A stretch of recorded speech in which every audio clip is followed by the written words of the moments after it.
우리 함께 사도신경으로 신앙 고백하시면서 예배의 자리로 나아가도록 하겠습니다. 전능하사 천지를 만드신 하나님 아버지를 내가 믿사오며 그 외아들 우리 주 예수 그리스도를 믿사오니 이는 성령으로 잉태하사 동정녀 마리아에게 나시고 본디오 빌라도에게 고난을 받으사 십자가에 못 박혀 죽으시고 장사한 지 사흘 만에 죽은 자 가운데서 다시 살아나시며 하늘에 오르사 전능하신 하나님 우편에 앉아 계시다가 저리로서 산자와 죽은 자를 심판하러 오시리라. 성령을 믿사오며 거룩한 공회와 성도가 서로 교통하는 것과 죄를 사하여 주시는 것과 몸이 다시 사는 것과 영원히 사는 것을 믿사옵나이다. 아멘. 오늘도 예배하기 위해 이 자리에 오신 여러분들을 진심으로 환영하고 또 축복합니다. 하나님이 초대하시는 그 예배의 자리로 우리 함께 찬양하며 나아갑시다.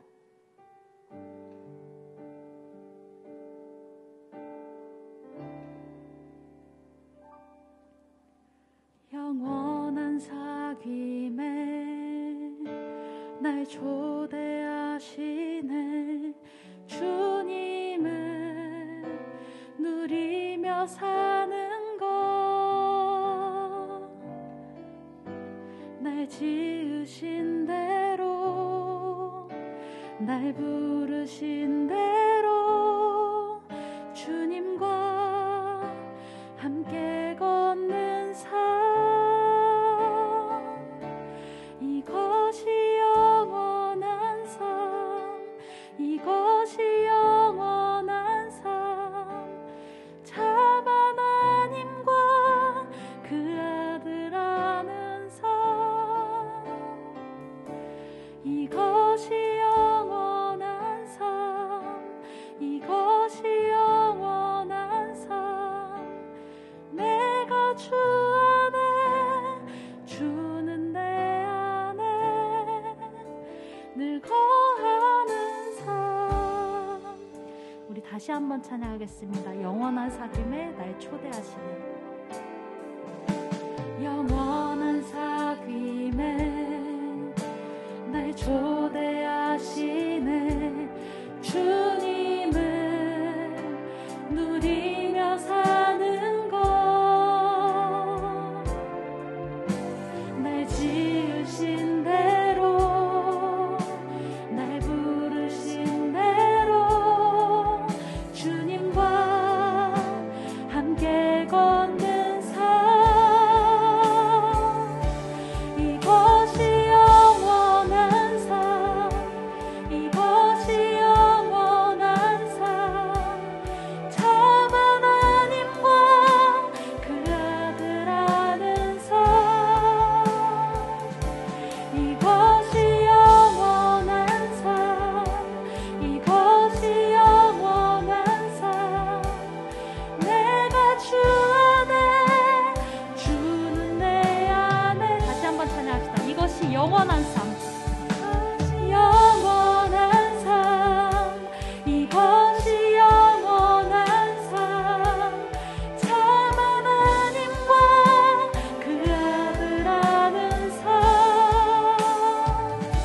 이것이 영원한 삶, 이것이 영원한 삶. 내가 주 안에, 주는 내 안에. 이것이 영원한 삶, 이것이 영원한 삶, 이것이 영원한 삶. 참 하나님과 그 아들 아는 삶, 이것이 영원한 삶, 이것이 영원한 삶. 내가 주 안에, 주는 내 안에 늘 거하는 삶. 우리 하나님이 초대하신 예배의 자리로 함께 나아갑시다.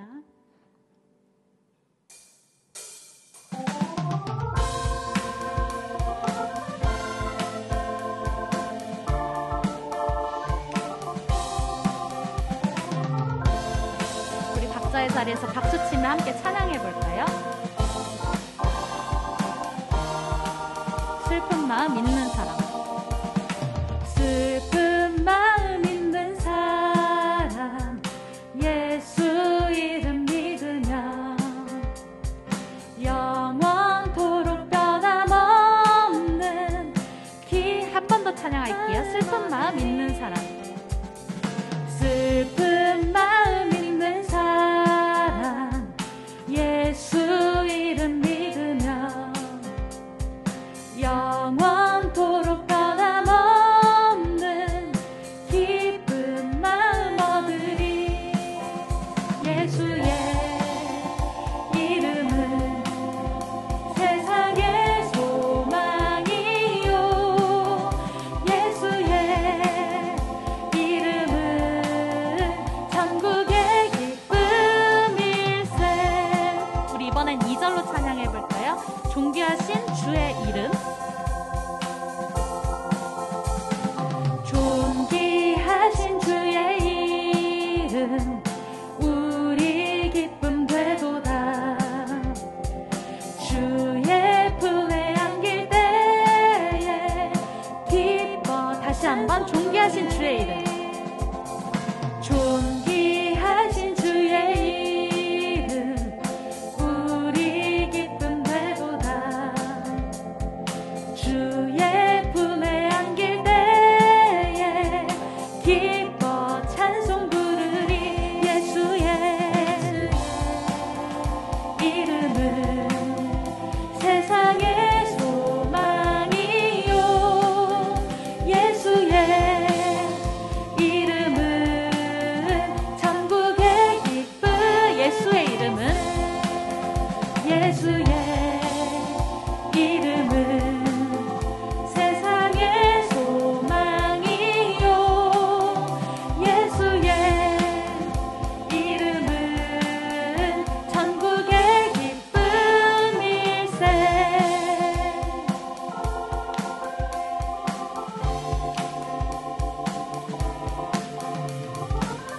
우리 이번에는 목소리를 조금 높여서 찬양해볼까요? 우리 갈 길 다간 후에. 우리 갈 길 다간 후에 보좌 앞에 나가 왕의 왕께 경배하며 멸류관을 드리리. 우리 갈 길 다간 후에 보좌 앞에 나가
여러분, 제가 최근에 예배를 드릴 때 제 믿음을 되돌아보는 그런 기도를 좀 한 적이 있어요.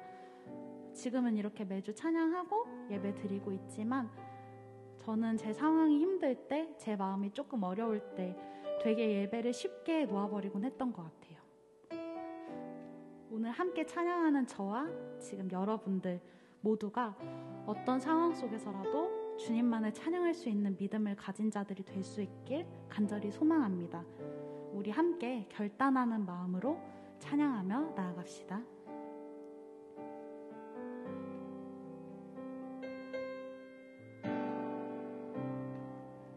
모든 상황 속에서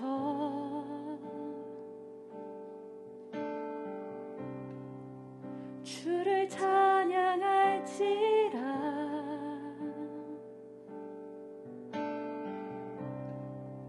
주는 너의 큰 상급,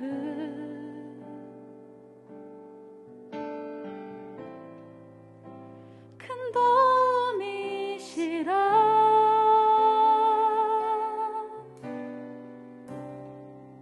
주의 얼굴 구할 때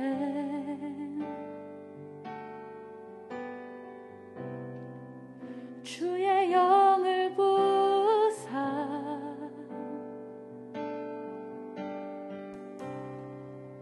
크신 사랑 안에서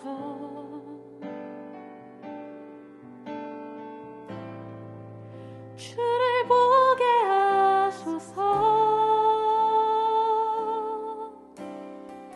내 영혼이 확정되고 확정되어 싸우니 믿음에 눈들어 주를 바라봅니다. 내 영혼이 확정되고 확정되어 싸우니 믿음에 눈들어. 우리 마음을 결단하며 나아갑시다. 모든 상황 속에서, 모든 상황 속에서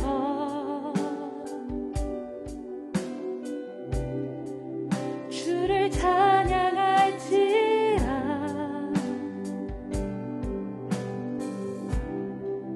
주는 너의 큰 상급, 큰 도움이시라.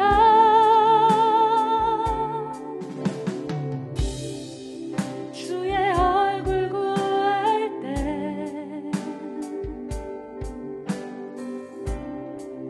주의 영을 부사 크신 사랑 안에서 주를 보게 하소서.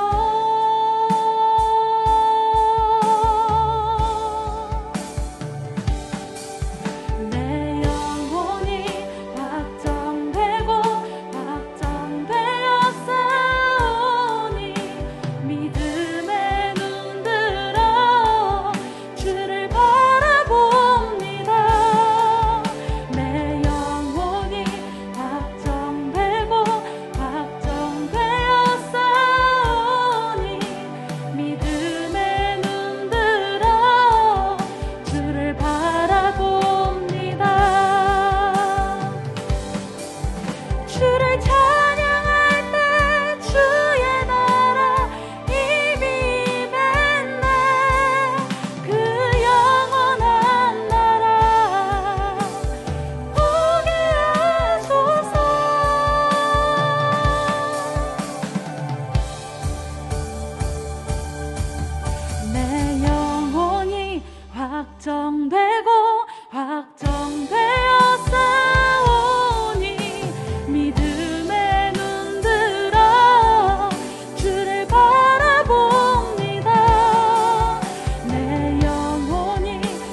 기도하실 텐데, 주님, 그렇습니다. 나는 내 상황에 흔들려, 내 상황에 휘둘려 쉽게 주님을 놓아버리곤 했던 그때를 회개하며 나아갑니다. 어떤 상황 속에서라도, 내 마음이 어떤 상황일지라도 오직 주님만을 찬양하는 자들이 될 수 있길 간절히 소망합니다. 우리 이런 마음 가지고 함께 기도하며 나아가시겠습니다.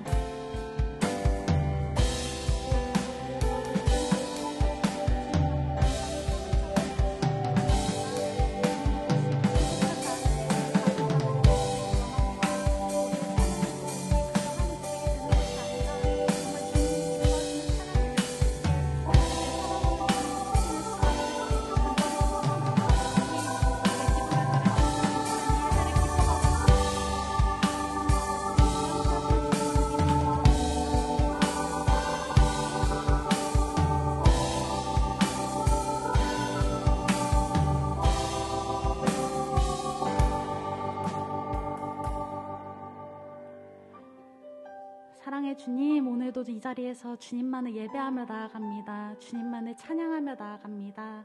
우리의 찬양의 고백이 그저 부르는 찬양이 아니라 정말 우리의 진심 어린 결단이 될 수 있길, 정말 모든 상황 속에서 주님을 믿고 나아가는 그런 믿음을 가진 자들이 될 수 있길 간절히 소망하며 나아가오니, 이 시간 우리의 예배를 기뻐 받아주시고 우리의 찬양으로 주님 한 분만 높임을 받아주세요.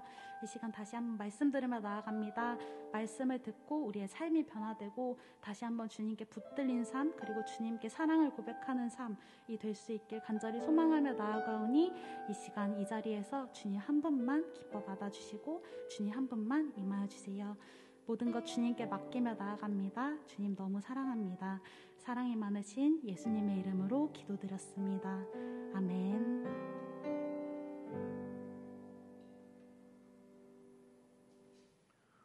오늘 말씀은 욥기 2장 7절에서 10절까지의 말씀입니다. 사탄이 이에 여호와 앞에서 물러가서 욥을 쳐서 그의 발바닥에서 정수리까지 종기가 나게 한지라. 욥이 제 가운데 앉아서 질그릇 조각을 가져다가 몸을 긁고 있더니 그의 아내가 그에게 이르되 당신이 그래도 자기의 온전함을 굳게 지키느냐? 하나님을 욕하고 죽으라. 그가 이르되 그대의 말이 한 어리석은 여자의 말 같도다. 우리가 하나님께 복을 받았은즉 화도 받지 아니하겠느냐 하고 이 모든 일에 욥이 입술로 범죄하지 아니하니라. 아멘. 오늘은 흔들려서 힘들었고 힘들어서 흔들렸다라는 제목으로 말씀 전하겠습니다. 제가 지난주에 26시간 동안 깨어 있었던 적이 있었어요. 나이 40에 있을 수 없는 일이에요. 아내가 갑자기 장염에 걸려서 새벽에 응급실에 가게 된 거예요. 그 전날에 제가 새벽에 일어났거든요. 그래서 그 다음날 아침까지 깨어 있었던 거예요. 그날부터 아내는 죽만 먹게 됐어요. 장염에 걸렸으니까. 근데 저도 똑같이 죽을 같이 먹을 수는 없잖아요. 그래서 며칠 동안 계속해서 죽만 먹은 아내 옆에서 저는 곱창을 시켜 먹었어요. 곱창볶음을. 아주 맛있고 냄새도 많이 나는 곱창볶음을 시켜 먹는데, 그거 보면서 아내가 가장 많이 했던 말이 뭐냐면 그거예요. 맛있냐? 였어요. 그리고 두 번째로 했던 말이 뭐냐면 하나 정도는 먹어도 되지 않을까? 이거였어요. 그러니까 너무 먹고 싶으니까 이 마음이 흔들렸던 거예요. 그래서 결국은 하나를 먹었습니다. 그리고 다행히 괜찮아졌어요. 이렇게 우리가 의지가, 다짐이 흔들릴 때가 있어요. 집에서 홈트를 하다 보면은 맨날 흔들려요. 운동 어제 열심히 했으니까 오늘 안 해도 되지 않을까? 왜냐하면 너무 힘드니까. 근데 어제 했다고 오늘 안 하면 어제까지 한 게 아무것도 아닌 게 되거든요. 그래서 꼭 해야만 해요. 하지만 맨날 흔들려요. 맨날 해야 되는 거지만. 다이어트 할 때도 늘 흔들리죠. 오늘까지만 치킨 먹고 그냥 내일부터 할까? 라는 의지가 흔들릴 때가 있어요. 공부할 때가 제일 흔들릴 거예요.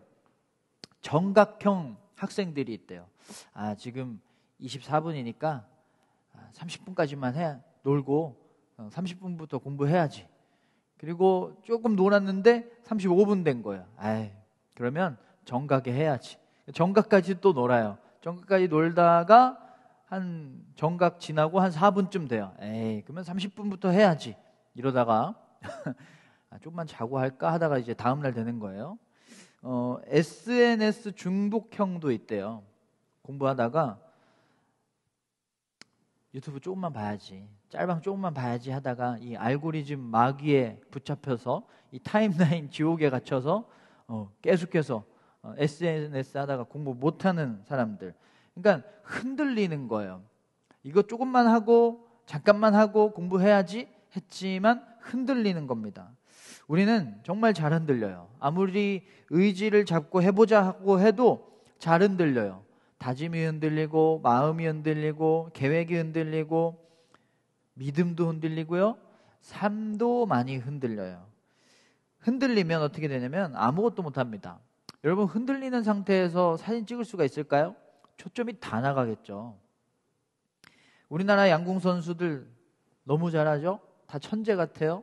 근데 다리가 흔들리면, 손이 흔들리면, 활이 흔들리면 제대로 쏠 수가 있을까요? 못 쏘겠죠. 흔들리면요, 다이어트도 망하고 공부도 망합니다. 그리고 운동도 망해요. 이 사람이랑 사귀는데 저 사람한테 마음이 흔들렸다? 그 관계가 망하게 돼요. 흔들리면 다 실패하고 넘어지게 됩니다. 다른 사람 말에 쉽게 흔들리고 휘둘리면 늘 상처받아요. 우리는 정말 잘 흔들립니다.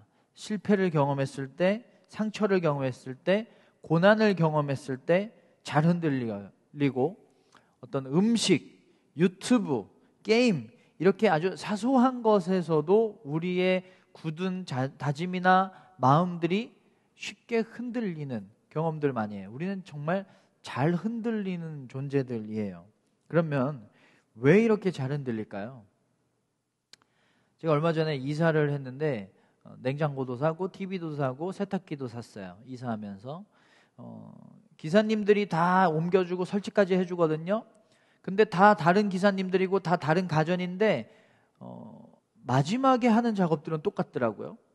호주머니에서 뭔가를 꺼내요. 뭐냐면 수평계예요. 가전에다 올려놓고 이게 제대로 수평을 이뤘는지, 균형을 이뤘는지를 보는 거예요. 여러분, TV가 수평을 안 이루면, 삐뚤어져 있으면 제대로 못 보겠죠. 그리고 세탁기나 냉장고도 수평을 안 이루면 고장나거나 성능이 안 좋아져요. 수평이 잘 맞아야만 합니다. 장롱도 시켰거든요. 장롱도 기사님이 배달해주고 설치해줬는데 마지막 작업이 뭐였을까요? 균형을 맞춰주는 거였어요. 장롱 밑에다가 나무 조각들을 받쳐서 흔들리지 않게끔 해주는 거였어요. 여러분이 공부하는데 책상이 자꾸 다리가 흔들린다. 그러면 원래도 집중 잘 안 되는데 더 집중이 안 되겠죠. 흔들리면 안 되는 거예요. 균형은 정말 중요합니다. 균형이 안 맞으면 안 되는 게 너무 많아요. 우리가 건물 만들 때 균형이 안 맞으면 건물 무너지게 되는 거예요. 방을 이렇게 만들었는데 방이 기울어졌다. 그 집에서 살 수가 없어요. 자전거 탈 때 균형을 못 맞추면 어떻게 돼요? 넘어지게 되겠죠? 맛있는 음식이라는 건 뭐냐면 균형이 잘 맞는 음식을 말하는 거예요. 너무 균형이 안 맞아서 짜기만 하거나 달기만 하거나 시기만 하거나 너무 맵기만 하면 맛있다고 할 수가 없어요. 맛의 균형들이 잘 맞아야만 맛있는 음식이라고 할 수가 있는 거예요. 비행기의 날개의 균형이 안 맞으면 추락하게 되겠죠. 균형은 이렇게 우리를 아주 안전하게 해주고 삶의 질을 높여줍니다. 그런데 우리의 마음도 균형이 제대로 잡혀 있어야만 해요. 우울하기만 한다거나 분노하기만 한다거나 어떤 일이 있는데 걱정만 한다거나 두려워만 한다거나 굉장히 부정적이게만 한다거나 그러면 균형이 안 맞는 거예요. 힘든 삶을 사는 거예요. 반대도 마찬가지예요. 너무 긍정적이기만 한다거나 너무 걱정이 없다거나 그러면 제대로 좋은 판단을 할 수가 없어요. 그래서 실수하고 실패할 수도 있는 거예요. 균형이 잘 맞아야 됩니다. 우리가 흔들리는 유일한 이유는 뭐냐면 균형을 못 맞춰서 그래요. 한쪽으로 쏠려 있는 거예요. 걱정에만 쏠려 있으면 흔들리게 돼요. 너무 공부에만 쏠려 있어도 흔들려요. 너무 욕심에만 쏠려 있어도 흔들려요. 불안에만 기울어져 있거나 우울과 분노와 부정적 감정에 기울어져 있으면 흔들립니다. 반대로 너무 걱정을 안 하고 긍정적인 것에 기울어져 있으면 뭐가 나쁜 건지 안 좋은 건지 제대로 판단을 못해서 또 흔들리게 돼요. 무한도전이라는 TV 프로를 제가 굉장히 좋아했었는데 거기에서 누가 공주님처럼 우아하게 잘 걷는지를 보는 게임을 했거든요. 바구니에다가 탁구공을 놓고 돌아가는 런닝머신을 징검다리처럼 건너야 되는 게임을 했던 거예요. 어떻게 됐을까요? 다 넘어졌어요. 균형을 못 맞추니까 다 넘어진 거예요. 균형을 잃고 흔들리면 넘어집니다. 상처받고 아프고 무기력해지고 실패하게 돼요. 계획이 무너지게 돼요. 삶이 무너지게 돼요. 긍정적과 부정적이 적절하게 균형을 이루어야 지혜롭게 판단할 수 있고요. 기쁨과 슬픔도 적절해야 좋은 정서로 발달할 수가 있고요. 평안과 고난도 적절해야 성장할 수가 있는 거예요. 자신감만 있는 게 아니라, 겸손만 있는 게 아니라 두 가지 다 있어야 좋은 실력을 발휘할 수가 있는 거예요. 미래에 이루고 싶은 꿈에 대한 소망이 있고, 그리고 현재의 열심이 균형을 이루어야지 소망만 있고 열심은 없다? 열심은 있는데 소망이 없다? 굉장히 힘들 수밖에 없어요. 나에 대한 사랑과 남에 대한 사랑이 균형을 이루어야만 합니다. 나만 사랑한다거나 나는 미워하는데 남만 사랑한다거나 그러면 흔들리고 넘어질 수밖에 없어요. 상처받을 수밖에 없어요. 그러면 어떻게 해야 균형을 맞출 수가 있을까요? 어떻게 균형을 이룰 수가 있을까요? 균형을 잘 맞추려면 깨져야 할 균형이 있습니다. 깨트려야 할 균형이 있어요. 균형이 깨져야 균형을 맞출 수가 있어요. 여러분, 하나님께 기울어져야 됩니다. 하나님의 말씀과 나의 욕심의 밸런스가 깨져야 돼요.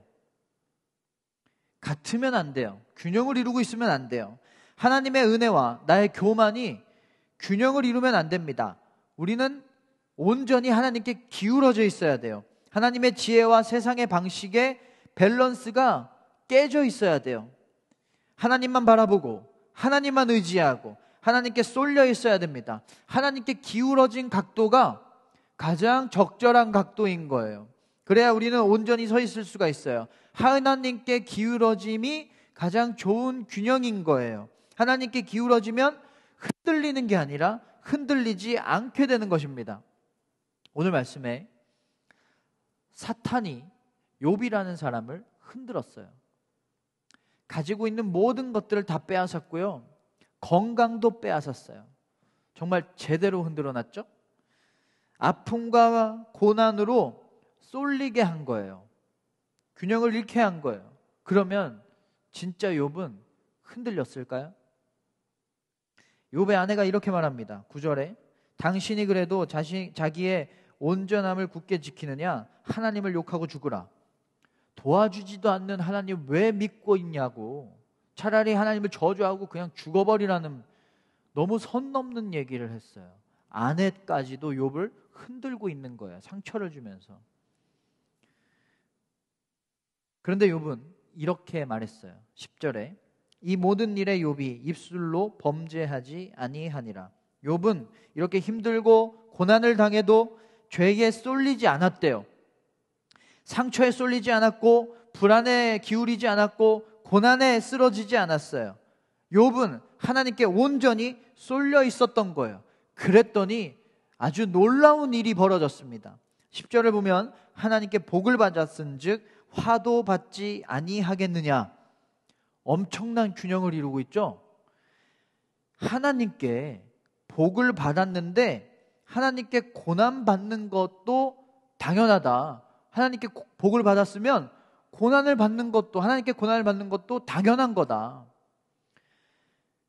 복도 하나님이 주신 것고 고난도 하나님이 주신 거다라는 완벽한 균형을 이루고 있어요. 1장에서는 이렇게까지 말했습니다. 21절을 보면 주시니도 여호와시오 거두시니도 여호와시오니. 엄청난 황금 균형을 이루고 있어요. 주신 것도 하나님이시고 거두시는 것도 가져가시는 것도 하나님이시다. 그래서 받았어도 하나님이 주셨어도 교만하지 않았고 감사했고요.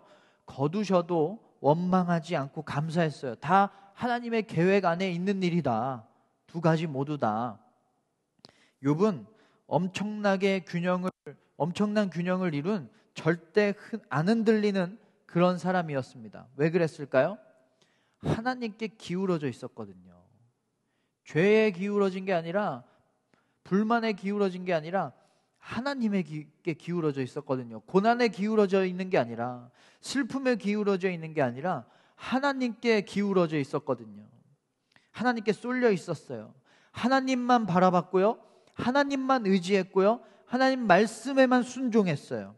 그러니까 흔들리지 않는, 늘 균형 잡힌 생각, 늘 균형 잡힌 흔들리지 않는 온전히 서 있는 삶, 균형 있는 믿음, 흔들리지 않는 믿음을 가질 수 있었던 거예요. 여러분, 하나님께 기울이세요. 기울어져야 됩니다. 하나님만 바라보고 하나님만 의지하세요. 그러면 어떤 고난이 와도 절대 흔들리지 않고 넘어지지 않아요. 슬픔이 와도, 슬픔이 나를 흔들어도 절대 흔들리지 않아요. 상처가 날 흔들어도, 실패가 날 흔들어도, 불안이 날 흔들어도 절대 흔들리지 않고 온전하게 서 있을 수가 있는 거예요. 하나님이 붙잡아 주시니까. 하나님께 기울이면. 밸런스 게임 하나 해볼까요? 평생 두통 대 평생 치통. 첫 문제부터 너무 세죠? 어려워요. 여름에 히터 켜고 살기, 겨울에 에어컨 켜고 살기. 전 겨울에 에어컨 켜는 게 나을 것 같아요. 배터리 5% 남은 핸드폰인데 데이터는 가능함. 배터리 100% 남았는데 데이터 와이파이 불가. 여러분 어떤 거 선택할래요? 저는 배터리 5% 그리고 데이터 쓸 수 있는 그 핸드폰 선택할 것 같아요. 엄마 아빠 1년 못 보고 수능 상등급 맞기. 엄마 아빠 3년 동안 못 보고 수능 1등급 맞기. 부모님 몰래 결정해야 돼요. 20년 살고 다이아 수저로 살기. 70년까지 사는데 소득 수준은 랜덤인 채로 살기. 그래서 굉장히 급빈층이 될 수도 있대요. 확률적으로. 싫은데 재밌는 사람, 착한데 재미없는 사람. 저는 싫은데 재밌기까지 하면 왠지 더 얄미울 것 같아요. 그냥 재미없고 착한 사람이 더 좋아요. 모든 사람이 나 알아보기, 모든 사람이 나 무시하기. 저는 그냥 모든 사람이 저를 무시하는 게 훨씬 나을 것 같아요. 밸런스 게임에서 여러분 가장 중요한 게 뭐예요? 밸런스예요. 밸런스가 깨지면 밸런스 게임을 할 이유가 없어요. IQ 160으로 살기, IQ 60으로 살기. 이건 밸런스가 완전히 깨져 있는 거잖아요. 재미도 없고 의미도 없어요. 할 이유가 없어요. 우리도 밸런스가 잘 맞아야 됩니다. 상처에 쏠리지 않고, 고난에 쏠리지 않고, 욕심에 쏠리지 않고, 죄에 쏠리지 않을 수 있도록, 아픔에 기울어지지 않도록 균형 있는 삶을 살아야만 해요. 그러려면 하나님께 기울어져 있어야 돼요. 2018년 숙명여고 2학년에 쌍둥이 자매가 다녔는데 1학기 기말고사에서 한 명은 이과 1등, 한 명은 문과 1등을 했어요. 그런데 쌍둥이 자매의 아빠가 그 학교의 교무부장이었어요. 그리고 이런 쪽지가 발견됐대요. 객관식 답만 순서대로 써놓은 것 같죠? 그리고 위에 보면 이런 글씨가 있어요. 미술, 오예, 100점이라고 써져 있어요. 그리고 이건 다 정답이었습니다. 쌍둥이들은 공부한 걸 적어놓은 것 뿐이라고 말했대요. 그리고 핸드폰에서 영어 서술형 문제의 답도 발견됐어요. 문제집 풀다가 적은 거라고 진술을 했대요. 그래서 경찰이 어느 문제집이라고 물어봤는데 EBS 올림푸스 구문 연습 300이라고 대답했대요. 그런데 거기에는 그런 문장이 없었습니다. 둘이 말을 맞춘 거예요. 그리고 더 빼박인 건 뭐냐면 화학 선생님이 최초의 답을 10대 11로 해놨다가 15대 11로 정정을 했거든요. 그런데 쌍둥이들이 최초의 10대 11을 답으로 써서 냈고 전교생 중에 그런 오답을 쓴 사람은 쌍둥이밖에 없었대요. 마치 누군가가 답을 정정하기 전에 답을 미리 알려준 것 같은 일이 일어난 겁니다. 쌍둥이는 내신은 1등급이었지만 모의고사는 463명 중에 459등이었다고 합니다. 누가 정답을 알려준 걸까요? 아빠가 그 학교 교무부장을 관두고 나서 쌍둥이들의 내신 성적은 곤두박질 쳤대요. 아빠가 시험 문제를 다 알려준 거였어요. 아빠는 징역 3년을 받았고요. 다 살아서 다음 달에 출소할 예정이라고 합니다. 쌍둥이들은 재판을 받으러 가는 길에 교양 없이 질문한다는 이유로 기자한테 가운데 손가락 욕을 아주 교양머리 있게 하는 아주 포스 쩌는 모습을 보여줬어요. 1년 6개월형을 받았지만 항소 중입니다. 아직 감옥은 안 간 거예요. 욕심과 탐욕과 성공에 대한 그 열망에 휩싸여서 쏠려 있었던 거예요. 균형을 잃어버린 겁니다. 그랬더니 도덕성과 판단력이 완전히 흔들려 버린 거죠. 하나님이 이렇게 말씀하셨어요. 여호수아 1장 7절 내게 명령한 그 율법을 다 지켜 행하고 우로나 좌로나 치우치지 말라. 하나님 말씀에만 다 지켜 행하라. 쏠려 있기만 해라. 그리고 좌로나 우로나 균형을 잃지 말아라. 하나님의 말씀에만 집중하면, 거기에만 쏠려 있으면 좌로나 우로나 절대 흔들리지 않는 삶을 살 수가 있다. 두려움에 흔들리지 않고 불안에, 걱정에, 상처에, 죄에 흔들리지 않는 삶을 살 수가 있다. 여러분, 균형이 깨지면요 죄를 짓게 되고요 넘어지게 돼요. 왜냐하면 우리가 흔들리거든요. 우리의 의지와 우리의 마음이 흔들려 버리거든요. 우리의 믿음이 흔들려 버리거든요. 그래서 흔들리지 않도록 하나님께 기울어져 있어야만 합니다. 그러면 하나님께 기울어졌으니까, 하나님께 가까이 갔으니까 하나님이 도와주시고 하나님이 붙들어 주시고 하나님의 능력을 주셔서 우리를 이기게 하세요. 우리를 온전히 서 있을 수 있게 해주세요. 흔들리지 않게 해주세요. 넘어지지 않게 해주세요. 하나님이 능력 주셔서. 가장 좋은 밸런스는 하나님께 기울어지는 것입니다. 예수님이 이런 말씀하셨어요. 누가복음 16장 13절에 집 하인이 두 주인을 섬길 수 없나니. 하나님과 다른 것을 동시에 섬기는 게 아니라, 의지하는 게 아니라 하나님만 바라보는 거예요. 하나만 선택하는 거예요. 그래야 균형 있는 믿음, 균형 있는 지혜를 가질 수가 있어요. 흔들리지 않는 삶을 살 수가 있어요. 여러분, 균형 있는 삶을 살려면 균형을 깨트려야 돼요. 내 생각과 하나님의 말씀에 밸런스가 맞으면 안 돼요. 하나님의 생각과 하나님의 말씀에 더 기울어져 있어야 돼요. 밸런스가 깨져야만 합니다. 상황에, 불안에, 걱정에 자꾸 흔들릴 때가 많죠. 자꾸 흔들리면 힘들어요. 흔들리니까. 그리고 힘들면 더 흔들려요. 이게 악순환처럼 계속되는 거예요. 더 흔들리면 더 힘들어지고요. 힘드니까 더 흔들려요. 더 흔들리니까 더 힘들어져요. 이 고리에서 빨리 빠져나와야만 합니다. 어떻게 해요? 하나님만 의지하는 거예요. 하나님만 바라보는 거예요. 하나님 말씀만 따르는 거예요. 하나님께 기도하는 거예요. 하나님 마음과 하나님의 생각과 하나님의 계획으로 살아가게 해달라고 하나님께 기도하는 거예요. 하나님께 기울어짐으로 모든 흔들림과 힘듦을 이기고 아픔과 상처를 이기고 욕심과 분노의 불균형을 극복하고 절대 쓰러지지 않고 온전하고 올곧게 서 있는 여러분 모두가 되시기를 주님의 이름으로 축원합니다. 시간에 함께 우리를 붙들어 주시고 우리를 잡아주시는 그 하나님만 바라보겠습니다. 하나님만 의지하겠습니다 라고 말씀 생각하면서 함께 찬양하고 기도하도록 하겠습니다.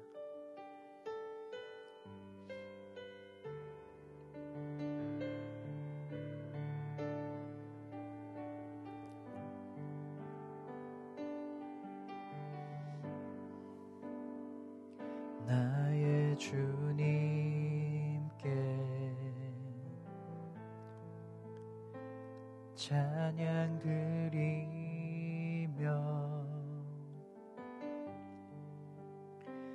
그 크신 사랑 주 임재 감사해.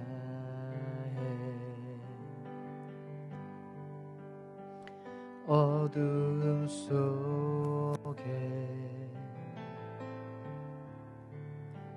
찾아오셔서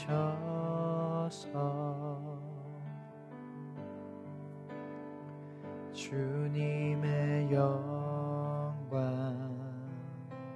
보게 하시네.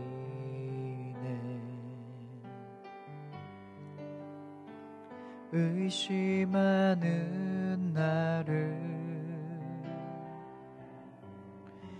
손 내밀어 잡아주시네. 두려운 맘 내려놓고 주 바라봅니다.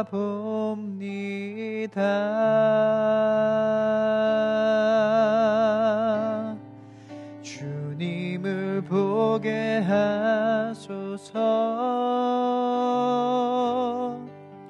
나를 붙드소서.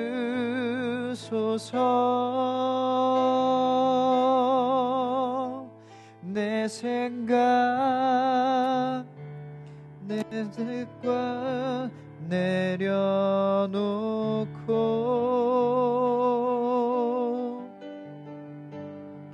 주님 앞에 나 엎드려 주의 음성 기다리니 나를 부르실 때 믿음으로 걸어가리. 주님을 보게 하소서. 주님을 보게 하소서. 나를 붙드소서.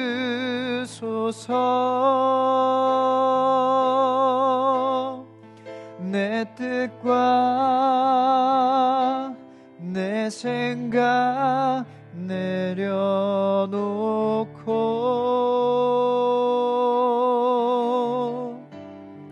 주님 앞에 나 엎드려 주의 음성 기다리니 나를 부르실 때 믿음으로 걸어가리. 함께 기도할 때 우리가 의심에 쏠려 있거나 두려움에 쏠려 있거나 내 뜻과 내 생각에 기울어져 있을 때 우리가 해야 할 건 주님을 바라보는 것입니다. 하나님 앞에 엎드려 주님의 음성만, 주님의 말씀만 귀 기울이고 하나님께 기울어져 있는 거예요. 그때 하나님께서 우리를 잡아주시고 우리를 붙들어 주셔서 불안 때문에, 상처 때문에, 걱정 때문에 흔들리고 있는 우리를 붙들어 주셔서 흔들리지 않도록 주님께서 도와주시고 능력 주실 것입니다. 이 시간 기도할 때 하나님 우리를 붙들어 주셔서 우리가 흔들리지 않게 해주세요.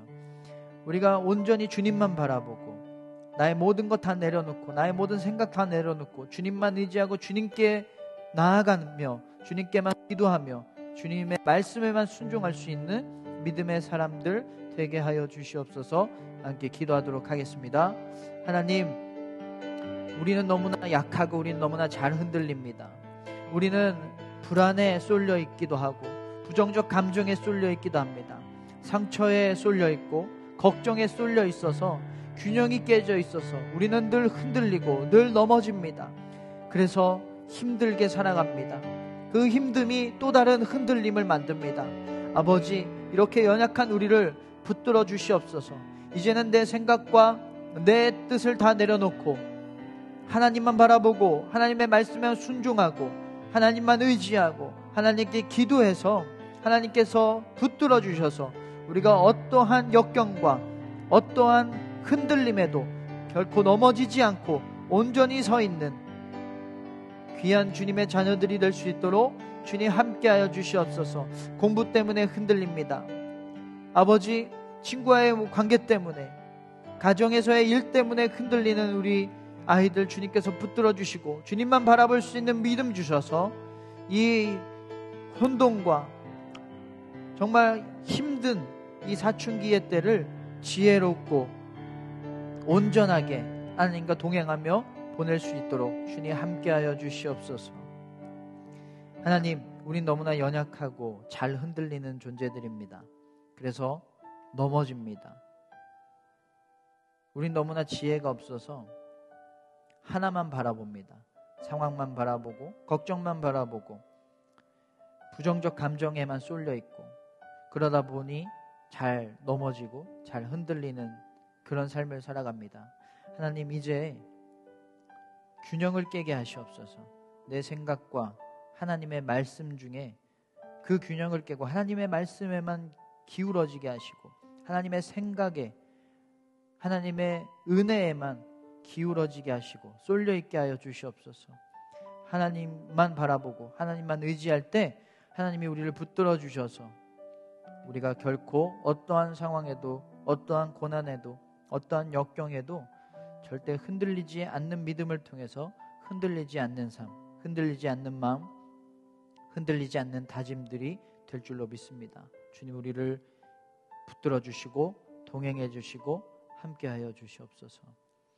이제는 예수 그리스도의 변함없는 은혜와 하나님의 다함없는 자비하심과 성령님의 끝없는 함께하심이 이제 주님만 바라보며 주님께만 붙들려서 살아가기로 다짐하는 당신의 귀한 자녀들 머리 위에 이제로부터 영원토록 함께 하시기를 간절히 축원합니다. 아멘.